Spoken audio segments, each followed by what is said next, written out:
Hola, ¿qué tal? Buenas tardes. Buenas tardes a todos. Bienvenidos aquí a mis espacios en redes sociales. Soy Mario Pentón y bueno, un nuevo peligro se cierne sobre el parol humanitario. Están apelando los 20 estados republicanos.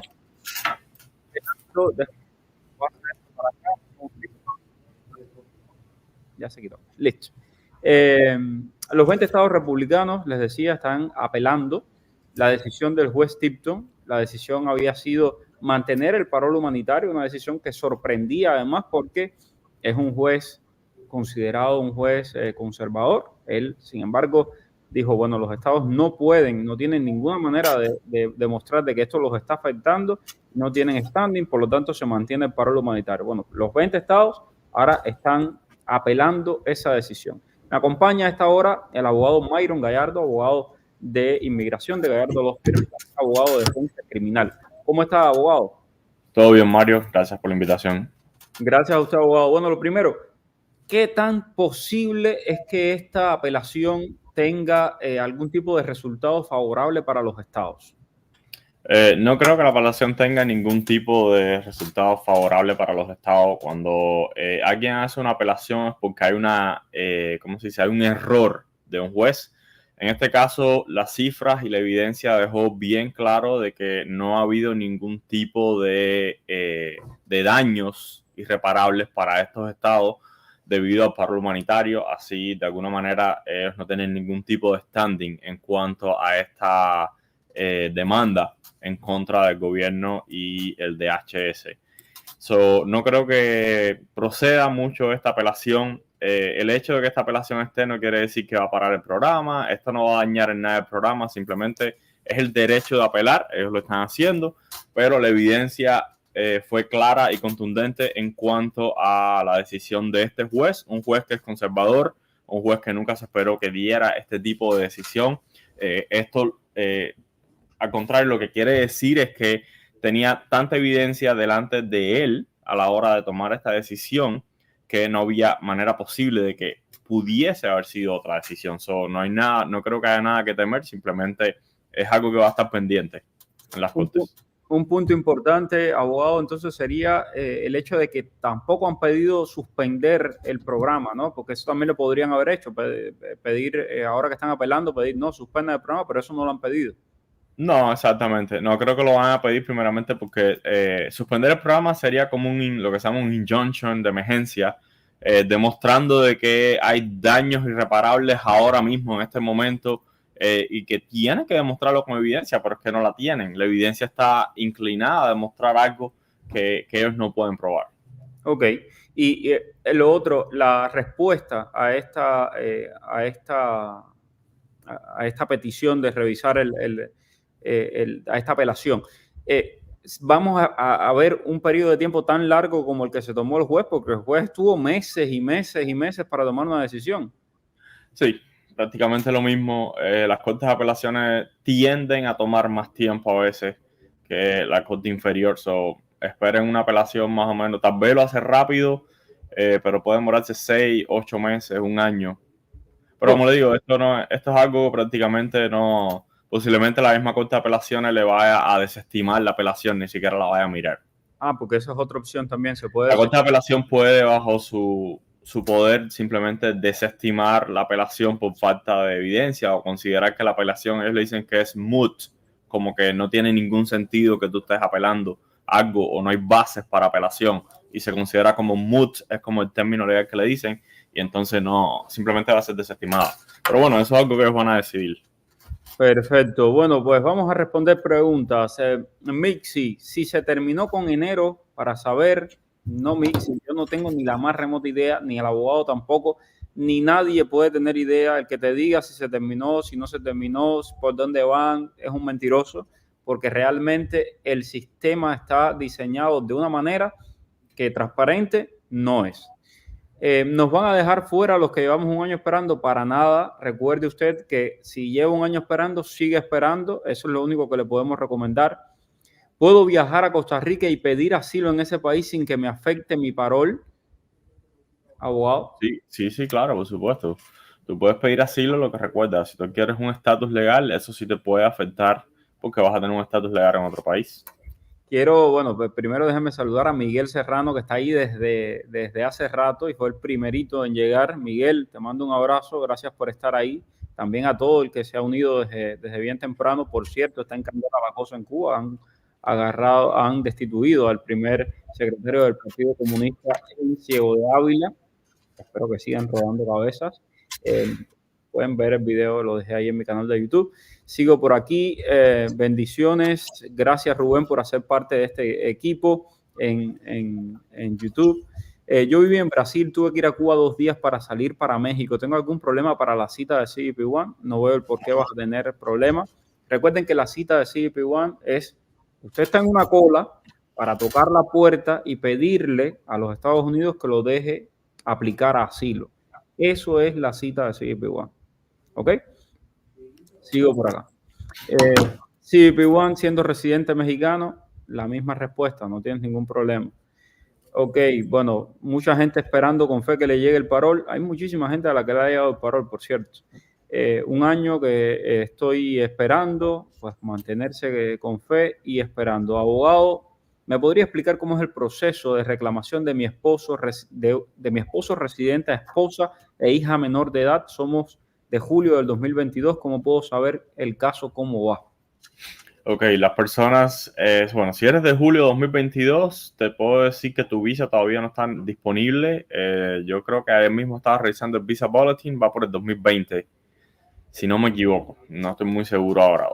Ok, las personas, las reclamaciones de residentes permanentes, esposos e hijos menores de 21 años, están sujetos al boletín de visa. ¿Cómo comienza este proceso? La persona tiene que poner una I-130 al esposo, una I-130 al hijo menor. Cuando la I-130 esté aprobada por USCIS, esto puede tomar 1 año, año y pico, 2 años en que está aprobada, ellos mandan el caso aprobado para el Centro Nacional de Visa. El Centro Nacional de Visa te va a enviar una carta o un email con los códigos tuyos para tu caso, para que tú comiences a hacer todo el proceso. Pero hasta que tu visa no esté disponible, no te van a dar una entrevista en la embajada. ¿Ok? So, puede demorar años hasta que esta visa esté disponible porque está sujeto al boletín de visa. Lo que sí puede pasar es que el Centro Nacional de Visa, como si tú eres de uno de los países que está como parte del programa de reunificación familiar de parol, te manda una invitación para que usted entre con un parol y espere su visa dentro de los Estados Unidos.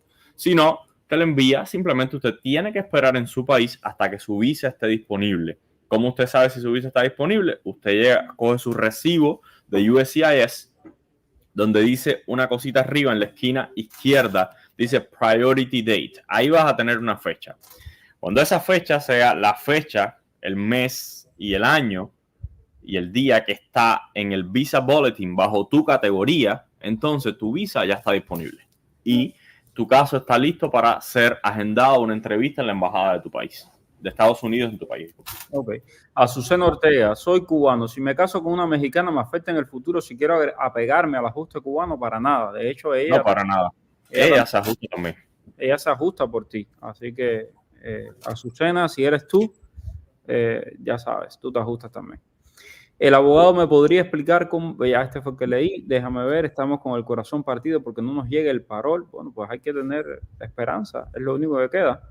¿Una visa de estudiante de España afecta el parol humanitario? No.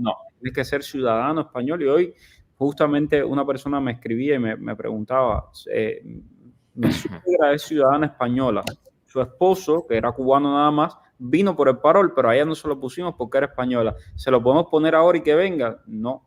No, ya no. Cuando estabas con era en aquel momento. Ajá. Yurileiki. Buenas tardes. Después de que yo tenga mi residencia, ¿qué tiempo tiene que pasar para yo reclamar a mis niñas que son menores de edad? Ningún tiempo. Nada más que tú seas residente lo puedes poner la I-130. Lo único que es si te la pruebas muy rápido y todo el proceso es rápido y las visas estuvieran disponibles rápido, lo único que vas a tener es necesitar ayuda con el affidavit, pero eso tampoco es un problema. Entonces, como tú eres residente, eso está sujeto al Visa Bulletin, van a tomar unos años y te va a dar tiempo a hacer taxes para el affidavit. Si no te da tiempo, puedes agregar otra persona que te ayude con el affidavit. Alexis Hernández, hola a todos. Mientras esté en apelaciones en las cortes, ¿podría el presidente entrante eliminar el parol o debe esperar a una decisión final? Ok, el programa de parol fue una decisión de la administración. La administración entrante básicamente tiene el poder, como todo se hizo bajo el poder ejecutivo, porque el DHS y todos estos departamentos del gobierno están bajo el poder ejecutivo, que es el poder del presidente, tiene el poder de determinarlo, por supuesto. Efectivamente. Y bueno, ahí eso es solo una decisión. O sea, todo surgió por un plumazo y puede eliminarse por un plumazo. Hace una semana me llegó el parol a mi esposa, a mis 2 hijos, y a mí, pero en la planilla de mi hijo más grande, los 2 últimos números del pasaporte están mal. ¿Qué tiempo puede demorar ese arreglo? Es prácticamente imposible decir cuánto tiempo puede demorar ese arreglo. USCIS ha dicho hasta 140 días, pero la realidad es que a algunas personas se la demora más que eso. Todo el día sin electricidad en Songo, La Maya. Yari, terrible, no solo en Songo, en toda Cuba está igual. Bueno, un abrazo para ustedes. Déjame ver por acá. Otra vez, otra pesadilla para los que esperamos que aprueben nuestra familia y las demás cubanos, que es insoportable la vida allá.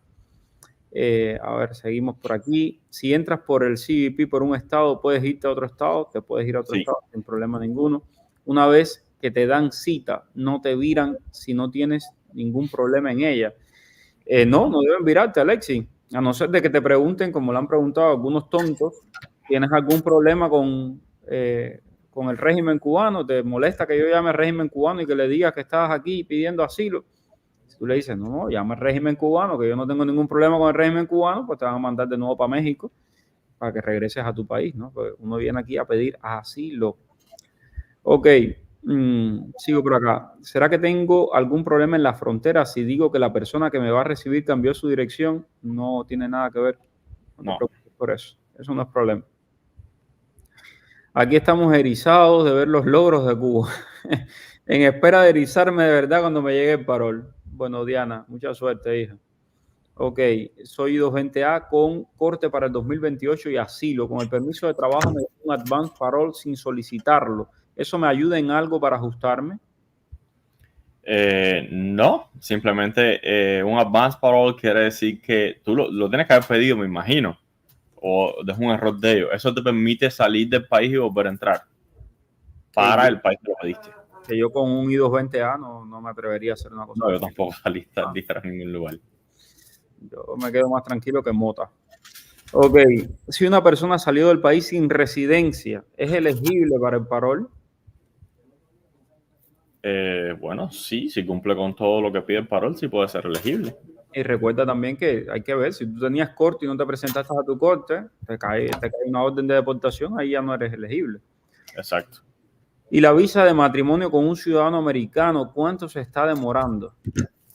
Ok, si eres el esposo o esposa de un ciudadano estadounidense, tú eres un familiar inmediato, la I-130 se demora 11 meses, 12 meses, 13, 14 meses, no más que eso. Automáticamente la visa está disponible. De ahí en adelante es lo que la persona, el peticionario, se demore en pagar la visa, pagar el affidavit, llenar los 6 pasos del Centro Nacional de Visa, subir el affidavit también, subir toda la evidencia. Una vez que tú lo envíes todo, en un mes o dos, el Centro Nacional de Visa te va a dar una entrevista. Y ya. ¿Puedo entrar con CBP-1 si me negaron la visa de inmigrante a Estados Unidos y me dieron un 601 waiver? Si te dieron un 601 waiver, no es que te lo dieron. A ti te dijeron que tienes que aplicar un 601 waiver porque tú eres inadmisible a los Estados Unidos por alguna razón. Mira por qué razón tú eres inadmisible a Estados Unidos. Ok. Desde Estados Unidos se puede reclamar a mi hermana y a mis sobrinos que están en Ghana, en África. Pregunta mi Cristal. Bueno, si tú eres ciudadano estadounidense, tú puedes reclamar a tu hermano. Y los niños, si son menores, vienen con el hermano. Pueden entrar Lo que va a pasar ahí va a ser lo siguiente, es que le van a dar una invitación, porque eso está sujeto al boletín de visa. Son cubanos, le van a dar una invitación para el parol humanitario y si los niños entran. Ok. Yasmani González, soy I220A, fecha de corte en noviembre del 24, mi padre es ciudadano americano, ¿qué puedo hacer? Tu papá te puede poner una petición familiar, con esa petición familiar tú puedes presentarla en la corte en caso de que quieras cerrar esa corte y pasar a USCIS. Si quieres ajustar por la petición familiar, tienes que pedir un perdón, un 601, y salir de los Estados Unidos a hacer un proceso de consular, una vez que todo está aprobado. Esto es un proceso que lleva unos cuantos años. No, mi Cristal, siendo residente no puedes pedir a tus hermanos, a lo que más que puedes hacer siendo residente es ponerles el paro humanitario. Y la otra persona dice, no puedo aplicar el 601 waiver porque mi esposo peticionario se murió y no tengo padres ciudadanos. Ya. Imagínate, tienes que tener un qualifier, un familiar que califique. Si no tienes, entonces no calificas. Pero mira a ver por qué tú tienes que pedir un waiver. Porque un waiver tú lo pides o porque tienes una entrada ilegal o porque tienes presencia ilegal en Estados Unidos o porque tienes un crimen. Es por algo.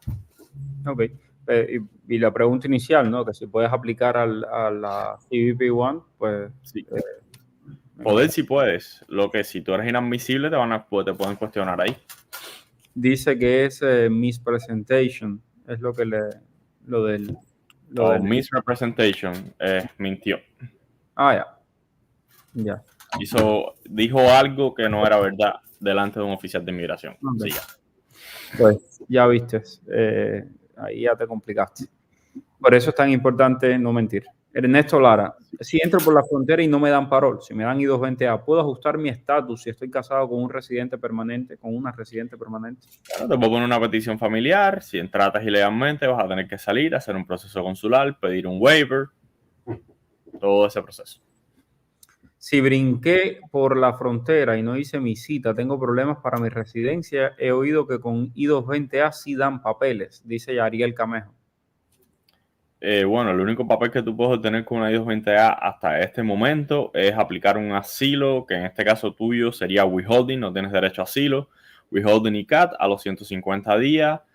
Puedes pedir tu permiso de trabajo con ese asilo presentado. En los estados te van a dar una licencia de conducción, te van a dar un Social Security, pero no vas a poder obtener un estatus migratorio.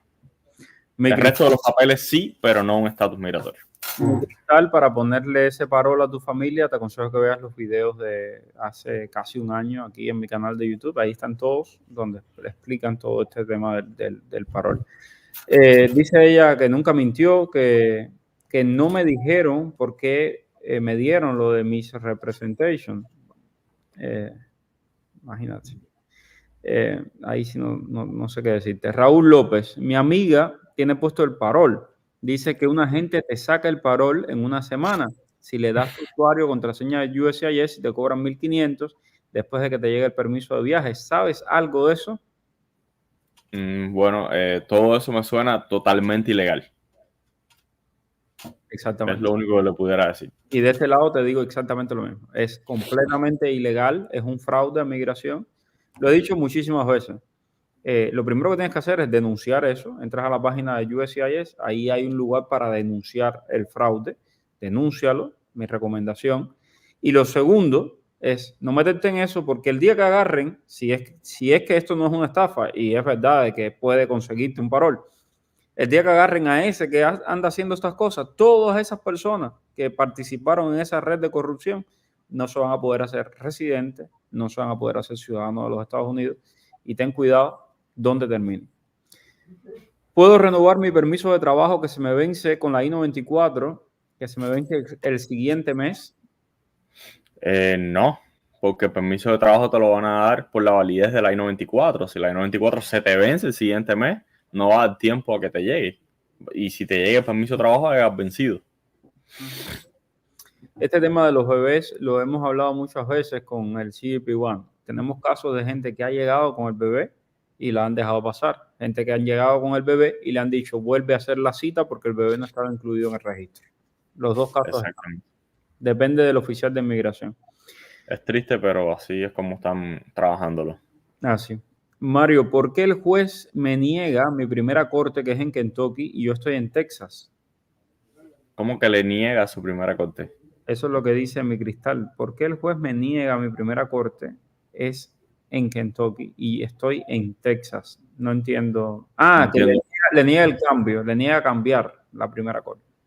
Bueno, la respuesta a tu pregunta está en la orden del juez. La orden del juez dice, te ponen denied y abajo te explican por qué te lo están denegando. Ahí es donde es lo que hay que mirar, por qué te lo está denegando. Una de las razones puede ser que ese juez trabaje sus cortes por Webex, bajo una plataforma electrónica. Quiere decir que tú no tienes que ir en presencia, simplemente tienes que aparecer por una cámara. Eso puede ser una adicción y por eso tal vez te lo está denegando. Ok, gracias al Javi por suscribirse a TikTok. Tengo acá una pregunta. ¿Con cuánta anticipación dan la cita de CBP One? Por lo menos con 15 días de anticipación, de manera tal de que puedas llegar a la frontera. Jacqueline Hernández. Buenas tardes. Mi hijo aplicó para residencia. No se lo otorgaron porque tiene que presentarse en la corte. ¿Existe alguna dificultad? Pues él entró por parol. ¿Necesita representación para esa corte? Gracias. Bueno, lo primero que tiene que hacer él es lo mismo que hemos dicho. Las personas que son segunda casilla, tienen parol y tienen corte abierta, la USCIS no tiene jurisdicción para adjudicar la residencia. Por supuesto que te va a cerrar el caso administrativamente. Tienen que cerrar la corte y una vez que la corte está cerrada, reabrir la I-485. Idealmente deben cerrar la corte primero y después aplicar a la I-485. Hay muchos escenarios con esto dependiendo de los jueces. Hay jueces que te piden que apliques y cuando tengas el recibo, que le mandes la moción y ellos te cierran la corte. Hay jueces que te la cierran antes de aplicar. Hay muchas cosas, pero bueno, al final uno tiene que, de alguna manera, bordear ahí y tratar de cumplir y lograr que el juez te dé la moción y que te cierre la corte, porque al final es una decisión y una discreción de los jueces, ¿ok? Pero lo que tiene que hacer es cerrar la corte. Care Díaz. Es verdad que si me aprueban en la cita de CBP One no se entra con parol, eso es mentira. Hay gente, a ver, no es que a todo el mundo que entra con CBP One le van a dar un parol. A la inmensa mayoría le han estado dando parol, pero te pueden dar una I-220A. En realidad puede ser lo que quiera el oficial de migración que te toque, porque tienen mucha autoridad ellos para hacer lo que quieran. Ok, vamos a ver, mi esposa cubana está en México, esta es la persona con la esposa embarazada, 400 días esperando el parol, pues ahí continúa, imagínate. No escribo mucho, pero siempre estoy aquí contigo, gracias por todas las informaciones, me alegra mucho. Yailet, un abrazo grande. Yurileiki, ¿qué tiempo puede demorar un juez en contestar una moción enviada? No tiene un tiempo específico, él puede esperar el tiempo que quiera. Tienen que tener mucho cuidado. Hay personas que mandan mociones y han cambiado de dirección o nunca cambiaron la dirección que dieron a ICE en la frontera y el juez mandó una decisión y te la mandó a la primera dirección que tú diste y no es donde estás viviendo. Y sin embargo ya hay una decisión del juez y tú no lo sabes porque la corte envió la decisión a tu dirección anterior. Eso ha pasado y ha pasado muchas veces. Tienen que, si lleva mucho tiempo, te recomiendo que llames a la corte. Te ponen con el clerk de ese juez, el clerk te va a decir si la moción ya se le presentó al juez o no se le presentó, si está a la espera, si fue denegada, si fue aprobada. Normalmente el juez no tiene un tiempo específico para responderte una moción. Las mociones deben ser, se responden siempre en los momentos que ellos consideren oportunos. Hay mociones que sí tienen que responder los jueces o decidir antes del hearing, pero tienen siempre antes de la audiencia para responderlo, simplemente pueden responderte en la audiencia también. Alexis, si me entregué en la frontera, viré voluntariamente para atrás. ¿No tendría inconveniente con eso? Tienes una orden de deportación, déjame decirte, Alexis. No tienes ningún castigo de 5 años, pero tienes una orden de deportación. Lamentable. Las personas a veces toman decisiones sin consultar y eso es un error gravísimo, porque el oficial de migración va a venir con una sonrisa oreja a oreja y te va a decir, si tú firmas esto, ya no vas a tener problemas y no sé, y tú vas de bobo y firmas y te vas y no sabes que te están poniendo una orden de deportación. Alguien que entró con CBP One, ¿le puede llegar el permiso de trabajo antes del mes? Claro, todo depende de USCIS. Alguien que ya tiene puesto el I-134A, ¿puede el esposo ponerle la reunificación familiar y que la aprueben el parol? Definitivamente sí. Sí, claro. Abogado del hermano de un ciudadano americano reclamado hace 7 años por la I-130. ¿Cómo saber si tiene derecho al parol de reunificación familiar?